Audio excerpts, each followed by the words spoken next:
ప్రత్యేకతని చాటుకున్నారు.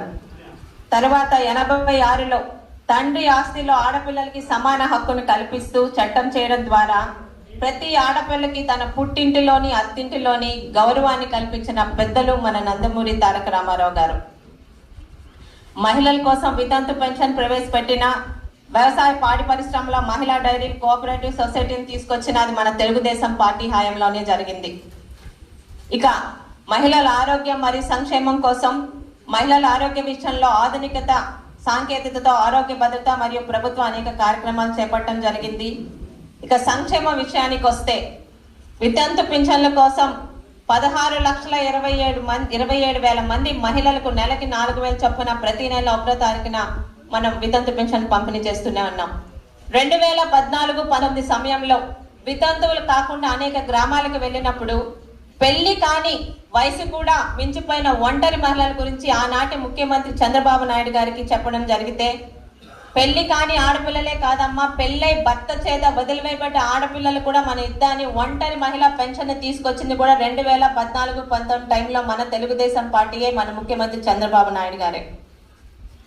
ఇక కూటమి ప్రభుత్వం వచ్చిన తర్వాత ఎన్నికల్లో ఇచ్చిన హామీ మేరకు తల్లికి వందనం పథకం కింద ఒక్కో బిడ్డకి 15,000 రూపాయలు చొప్పున ఇస్తూ ఎంత మంది పిల్లలు ఉంటే అంతమంది పిల్లలకి ఆ తల్లి అకౌంట్లో వేసి తల్లికి గౌరవాన్ని కల్పించిన పార్టీ మన తెలుగుదేశం పార్టీ. శ్రీశక్తి పథకం కింద రాష్ట్ర వ్యాప్తంగా ఆర్టీసీలో ఉచిత బస్సు ప్రయాణం కల్పించడం, శక్తి యాప్ ద్వారా మహిళలకి రక్షణ కోసం అనేక చర్యలు చేపట్టడం కూడా మన తెలుగుదేశం పార్టీ హయాంలోనే జరుగుతుంది. ఇక అంగన్వాడీ కార్యకర్తల వేతనం 7,000 నుండి 11,500కి పెంచి అంగన్వాడీ మహిళలకి బాసటగా నిలిచింది మన తెలుగుదేశం పార్టీ. ఆశా వర్కర్లకు 3,000 నుంచి 10,000 రూపాయలు పెంచడం కూడా మన తెలుగుదేశం పార్టీ హయాంలో జరిగింది. ఇక గ్రామ పంచాయతీల్లో 55.4% మహిళల్ని ప్రజాప్రతినిధులుగా ఎన్నిక ఈ రోజు సేవ చేస్తున్నారంటే అది తెలుగుదేశం పార్టీ ఘనతే. స్థానిక సంస్థల్లో మహిళలకి 50% రిజర్వేషన్ కల్పించిన ఘనత కూడా మన నాయకుడు చంద్రబాబు నాయుడు గారికి, మన తెలుగుదేశం ప్రభుత్వానికి దక్కుతుంది.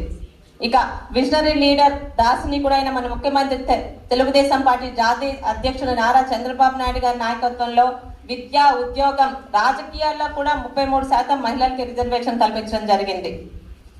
1995లో మహిళా కమిషన్ ఏర్పాటు చేసిన ఘనత కూడా మన చంద్రబాబు నాయుడు గారిదే. అలాగే 96లో వినూత్నంగా ఆర్టీసీలో తొలిసారిగా కండక్టర్లుగా, డ్రైవర్లుగా మహిళలకు ప్రాధాన్యత ఇచ్చి మహిళా శక్తి మీద ఆయనకున్న నమ్మకాన్ని చాటుతున్న ఘనత కూడా మన ముఖ్యమంత్రి చంద్రబాబు నాయుడు గారిదే. కావలి ప్రతిభా భారతి గారిని తొలి మహిళా అసెంబ్లీ స్పీకర్ గా అవకాశం కల్పించిన ఘనత కూడా మన తెలుగుదేశం పార్టీదే.